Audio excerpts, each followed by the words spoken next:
Imagine you're running a massive global company.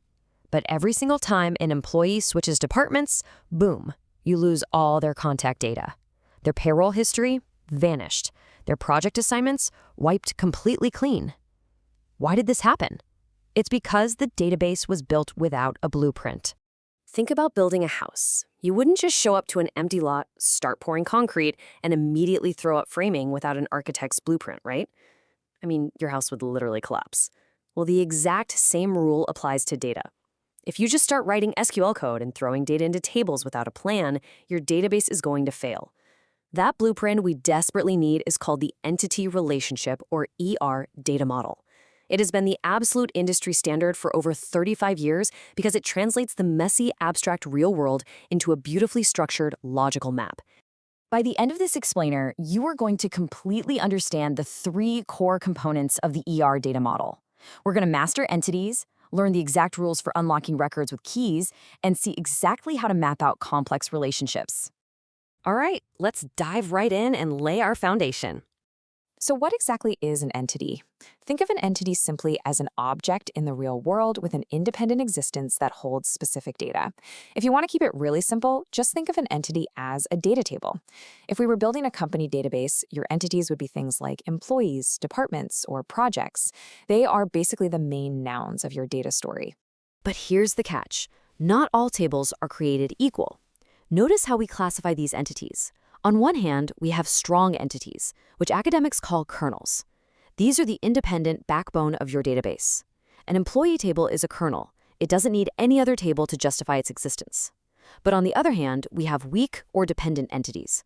A perfect example of this is a spouse table. A spouse record literally cannot exist without a corresponding employee record. If that employee leaves the company and their record is deleted, the spouse record has to disappear too. It is strictly dependent on that parent entity to exist. Now that we've got our entities, it's time to design the actual rooms of our house using attributes. But before we look at the types of attributes, let me ask you a question. It's a very real problem database designers face. How do we store an employee's age if it changes every single year? Do we write some crazy script that updates the database every day at midnight to check for birthdays? The answer is actually found in how we categorize attributes into 4 main types. First, we have simple attributes. These are atomic and single-valued, like a first name. Second, we've got composite attributes, which consist of a hierarchy. For instance, an address isn't just one thing. It's composed of a street number, a street name, and a zip code. Third are multivalued attributes. These hold a whole set of values for a single entity, like an employee who has multiple college degrees, maybe a BSc and a PhD. And finally, derived attributes. And this is the answer to our question. Age is a derived attribute because it's calculated from something else. We don't physically store the employee's age at all. Instead, we store their birth date, which is a permanent static attribute, and we just let the database calculate the age on the fly whenever we need it. Pretty smart, right? Okay, so we have our entities and our attributes. Now we need a reliable way to lock and unlock our records. Think of keys as the distinct doors and locks of our architectural blueprint that uniquely identify our data. Let's walk through this hierarchy. First up is the candidate key.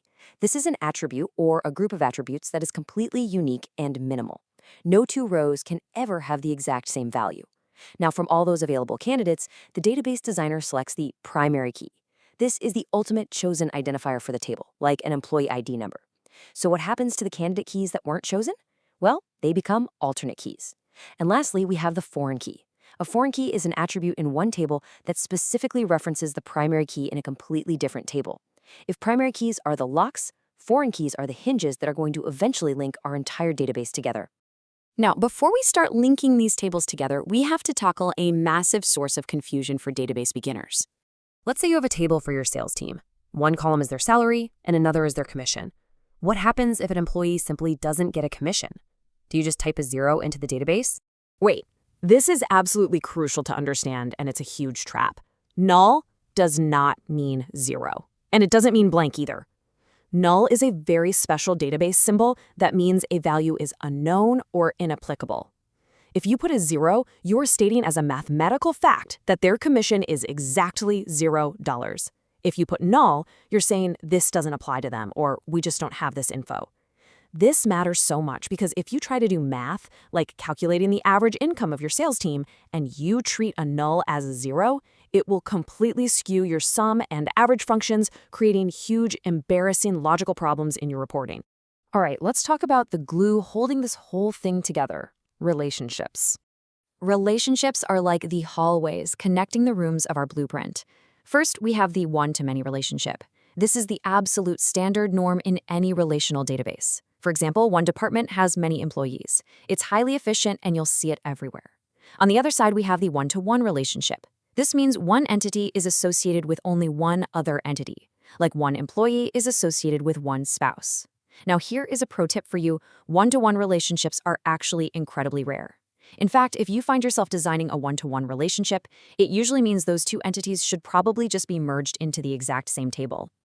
That handles the simple stuff, but let's look at a really tricky, real-life problem. What happens when an employee works on many projects and a single project has many employees working on it? That creates a many-to-many relationship. And here's the secret: you literally cannot implement that directly in a relational database. It will completely break your model. We have to resolve it, and here are the exact steps to do just that. First, identify the two participating tables, in this case, employee and project. Second, create a brand new table right in between them. We call this a bridge or composite entity. Third, take the primary key from the employee table and the primary key from the project table and combine them to form the new primary key of your bridge table.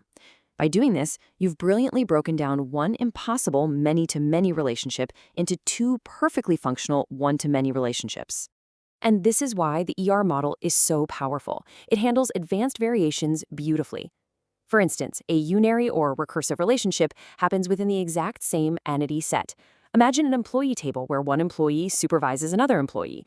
The primary key and the foreign key are actually in the very same table, they just represent different roles. We also have ternary relationships, which are massive many-to-many relationships that span across three distinct tables, requiring a central relation to tie all three primary keys together. So, we've seen how entities act as the rooms, how keys serve as the distinct locks on the doors, and how relationships form the flawless hallways that connect everything together. Understanding these rules is the literal difference between a system that scales globally and one that completely crashes on launch day. So I'll leave you with this final thought. As you look at the data structures in your own projects, ask yourself, is your data built on a solid architectural blueprint, or is it just a house